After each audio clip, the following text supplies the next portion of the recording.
noches, bienvenidos a Tocando Vidas, con un programa conmovedor, porque el 14 de febrero en la sala Nezahualcóyotl se tocaron unos violines que habían pertenecido a judíos víctimas de los campos de concentración como Auschwitz en la Segunda Guerra Mundial, y que un laudero llamado Amnon Weinstein, junto con su hijo Avshi, se dedicaron a buscar y a recolectar estos violines. 8 fueron los que fueron tocados, y en voz de ellos dicen que al tocar estos violines de alguna forma se le está devolviendo la vida a quienes la perdieron en esta terrible situación en la Segunda Guerra Mundial. Shlomo Mitz y Shia Tasky son 2 grandes violinistas que acompañaron a la orquesta Esperanza Azteca Kol Shalom a dar un tributo a todas estas personas víctimas del Holocausto, junto con el director y maestro Joel Levy. El concierto obviamente fue un concierto conmovedor, pero nos está recordando algo muy importante, que nunca más debe de surgir algo que lleve a la humanidad a situaciones tan extremas como lo fue el fascismo en Europa de los años 40. Quédese con nosotros. We are delighted to be here, and for many reasons.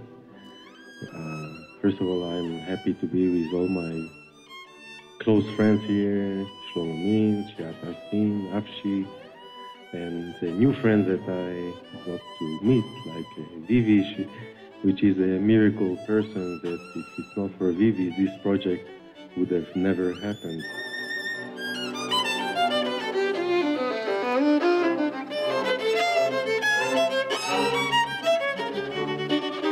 It is my pleasure and honor to be here, and I'm very happy to be part of the first time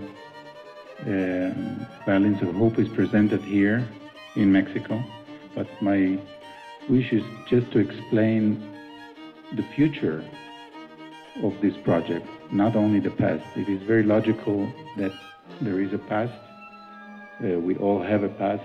We all suffer the past.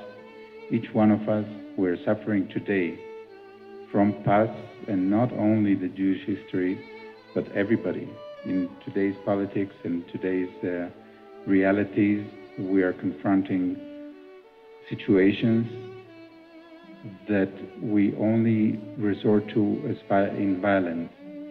And I think that this project, more than anything else, is actually, besides being a testimony, it shows us also what not to do in the future.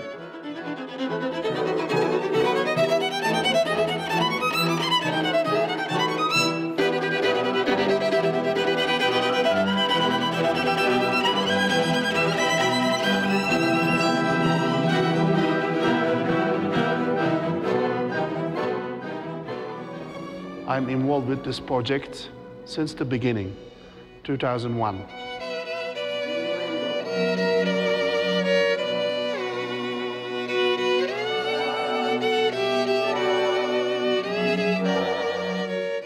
The year was 1999, when I was invited to Israel first time by great violin maker Amnon Weinstein.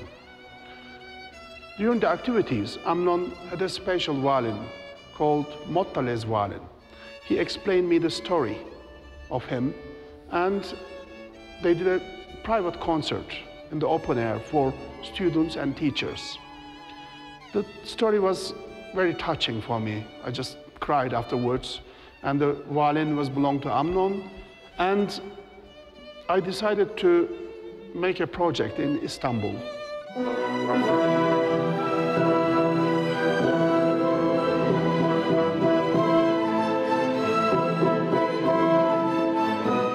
Some of the instruments, they have stories from Second World War that we know parts of it or all the story. One of the most interesting stories, it's a violin which was played in the Auschwitz orchestra. Auschwitz had actually few orchestras, not only one. but one of the main orchestras played just about 10-15 meters away from the entrance to the camp, from the famous sign "Arbeit macht frei," work will set you free. And they would play every morning for the people going out to work, and in the afternoon, evening for the people coming back to work, and in other occasions. And one of the survivors, he met a Jewish representative after the liberation, and he told him, he said, "Listen, I have no possessions, no money, nothing. Would you please buy this violin from me?" And he bought the violin from him then for $50, which was a huge amount of money for such an instrument. And he thought maybe one of his kids will play. Later on, about 10 years or 15 years ago, they heard about the project and they brought it to us. And since then, the violin is taking part in our projects.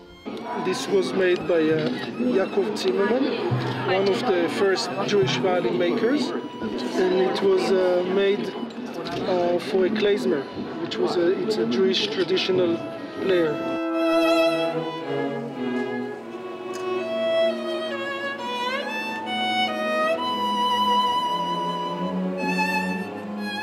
We need to somehow learn how to protect them so that they have a dignified life as musicians and do not need to be deceased, God forbid, leaving violins like that behind.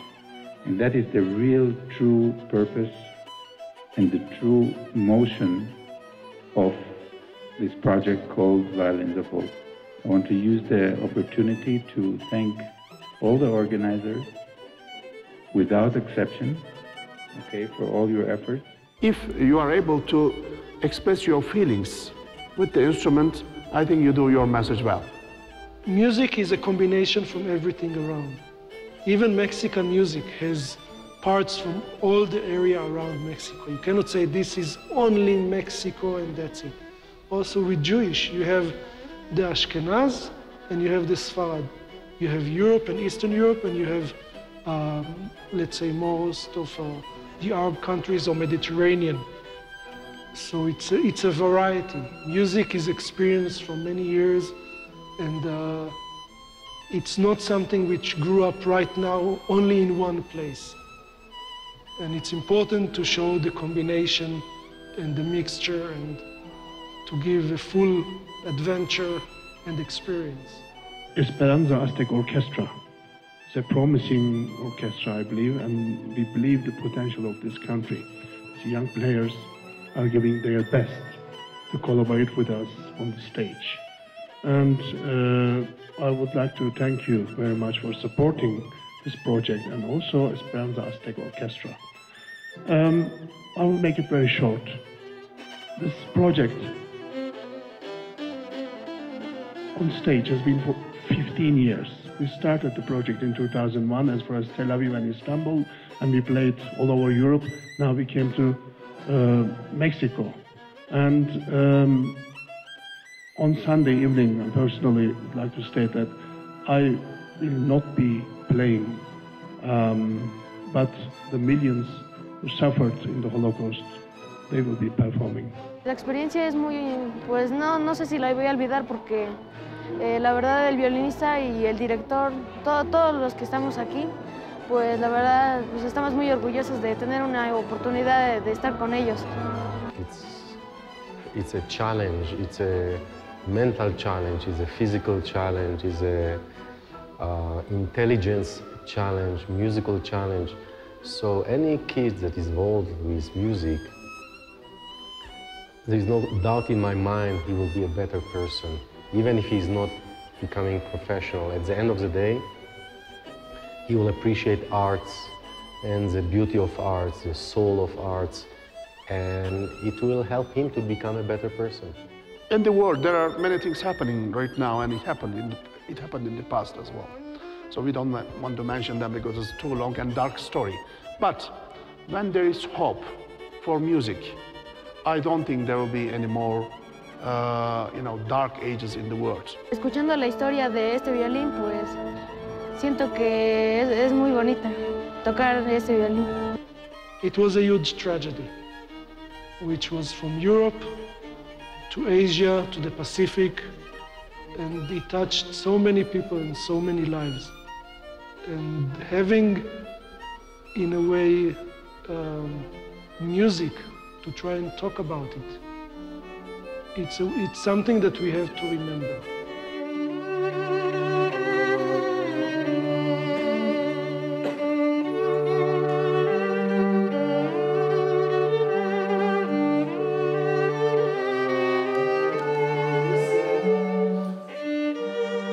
Sometimes music definitely sometimes brings people together. Like for example, this orchestra, we have kids from all kinds of cultures, not only Jewish, and coming from different backgrounds, and definitely they're learning about each other, many things because of the music.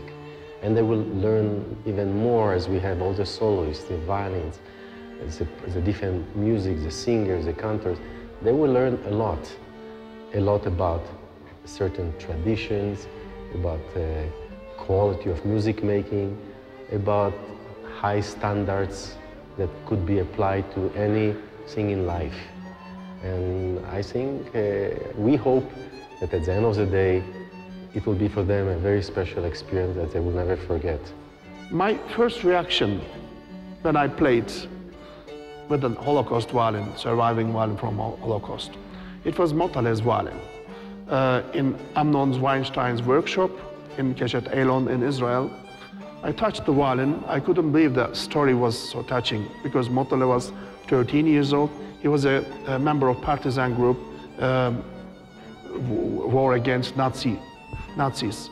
And then, you know, because he was playing violin, he was involved with parties, ballots of German soldiers.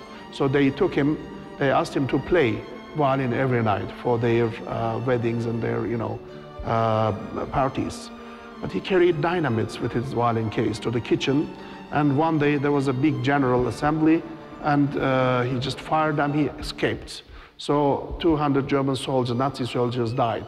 And then that was the first victory of partisans with this violin, you know, violin case and the stories. Unfortunately, Mottale was killed in the battle fire after 2 years or something. That's all I know the story.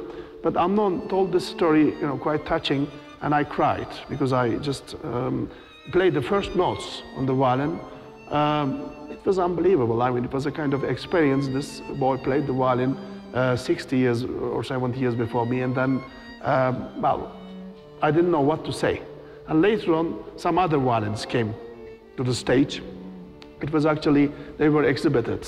And then, one by one, I played them on different violins, different melodies.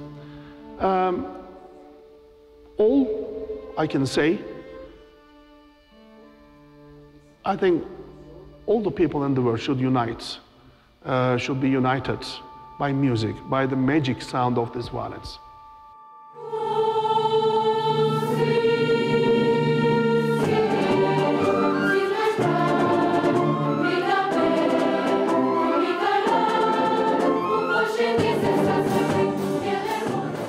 Uno de los organizadores de este gran concierto de violines de la Esperanza junto con Esperanza Azteca Kol Shalom dijo algo con lo que quiero cerrar este programa: que la música puede expresar muchas cosas dolorosas que no se pueden expresar con palabras, pero que jamás debemos callar y mucho menos olvidar.